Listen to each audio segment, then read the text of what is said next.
Advocate Goval Padvi बनले खासदार। तळोद्यात राष्ट्रवादी काँग्रेस पक्ष शरद पवार गटाकडून जल्लोष। देशासह बहुचर्चित नंदुरबार लोकसभा निवडणुकीच्या निकालावर सर्वांचेच लक्ष लागून होते। नंदुरबारच्या मावळत्या खासदार डॉक्टर हिना गावित यांचा पराभव करून महाविकास आघाडीकडून काँग्रेसचे उमेदवार ॲडव्होकेट गोवाल पाडवी यांनी दणदणीत विजय मिळवला।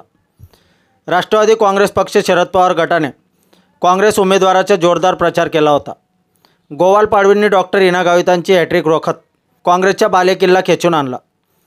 भगवान बिरसा मुंडा चौक तळोदा येथे राष्ट्रवादी काँग्रेस पक्ष शरद पवार गटाकडून धूमधडाक्यात जल्लोष साजरा करण्यात आला। ढोल ताशांच्या गजरात फटाक्यांची आतिषबाजी करत भगवान बिरसा मुंडा यांच्या पुतळ्याला माजी आमदार राष्ट्रवादीचे जिल्हाध्यक्ष उदयसिंग पाडवी यांनी पुष्पहार अर्पण केले। एकमेकास लाडू भरून तोंड गोड केले। वाजंत्रीवर कार्यकर्त्यांनी ठेका धरला। बिरसा मुंडा चौक ते राष्ट्रवादी कार्यालयापर्यंत जल्लोष साजरा करण्यात आला।